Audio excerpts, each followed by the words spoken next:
You recently just went extremely viral, gained over 100,000 followers in 2 days on X alone, due to a TikTok video that you filmed of you saying, I think you're talking about broke ass niggas. The internet reaction was crazy. A lot of people pissed at you, a lot of people celebrating it.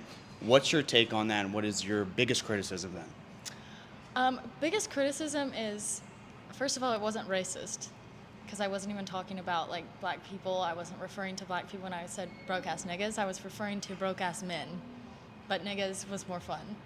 I think people just, they want to latch onto something to be mad at. You know, it's fun to have a villain, and it kind of brings people together, even if it's for a bad reason. So yeah, I think it was just a lot of misconceptions and a lot of people angry because people think in a mob mentality versus, you know, critically thinking for themselves. So that's the biggest takeaway. Have you gotten death threats, things along those lines? Oh yeah, 100%. I've had I get about probably 10 or 15 death threats a day. I imagine you have kind of heard the online discourse, more so on the right, of people saying that, you know, you're a psyop, you're another e-girl, maybe even an information asset. What's your take on that, and why do you think some people have that view of you? I really don't know. I mean, I guess I can understand it because it went viral, you know, and I gained all this traction within 2 or 3 days. So I guess I can understand that to a certain extent, but at the same time, there's not a lot of evidence that anyone is actually supplying to back up these claims. So it's kind of funny, to be honest, and it's like if a cop pulls you over and you haven't done anything wrong, you're not sweating. So I'm not worried about anything because I'm not a psyop. I'm not a Jew. I'm not trying to subvert any kind of team. I don't care to be on your team. So confirmed, not a psyop. Not a psyop. I wouldn't consider myself an e-girl either. We hear the term e-girl, you know, kind of floated around in the right-wing atmosphere. What makes you different than, you know, the other e-girls we see, and what kind of sets you apart from them? I think a lot of people have a little brand. Like a lot of the e-girl, when I think of an e-girl, I think of those Twitch streamers who game and bikini streams, things like that. I don't really understand. I'm not a gamer, obviously, because I'm not a nerd. But yeah, that's what I think when I think of an e-girl. So no, I'm absolutely not one of those people. I think I just kind of say what everybody's thinking, but in a somewhat funny way, and using controversial terms, because who doesn't like to use, you know, gay, retard, fag, all that. Yeah. It's the spice of life. Would you say the light A or the hard R better? I like the light A. Yeah. Yeah. Unless I'm really mad. unless you're mad, then it comes out. Yeah. If you are a hard R, you are a hard R, and that's just, you know, it is what it is. But most people are my niggas, so we're sticking with that. What do you think of the organization Turning Point compared to Nick Fuentes' America First?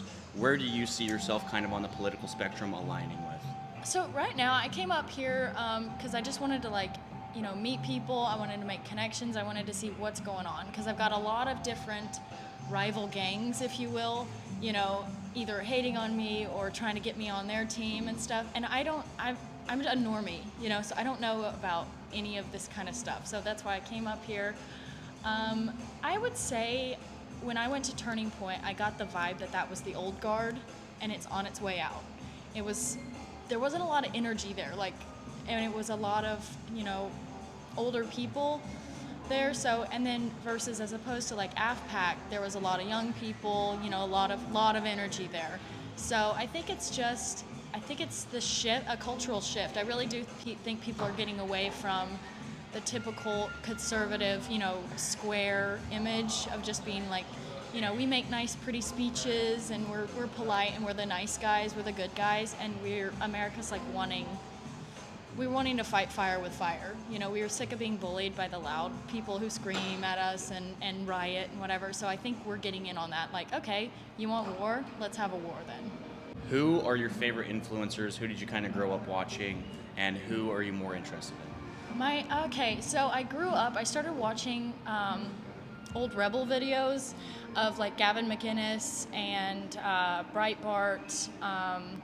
So I would say definitely Gavin is one of my favorite, he's one of my favorite influencers for sure, because he's not one of these square conservatives. He's funny, he's cool. You know what I mean? I like that. because a lot of the times we've got a bunch of these, like this incel kind of group and whatever, and that's just, it's not appealing, you know? It's not appealing to anybody, it's not appealing to the masses. So I would say he was definitely one of the big ones. Rush Limbaugh is, was somebody I looked up to as well.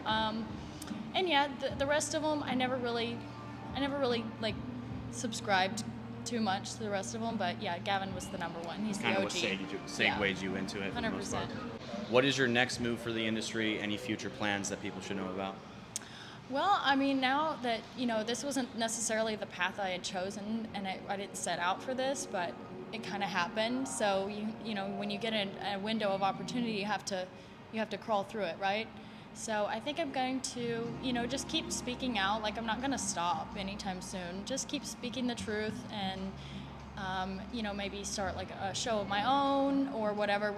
That's just all the things I'm trying to decide what to do at this point. But yeah, definitely going to continue to speak out.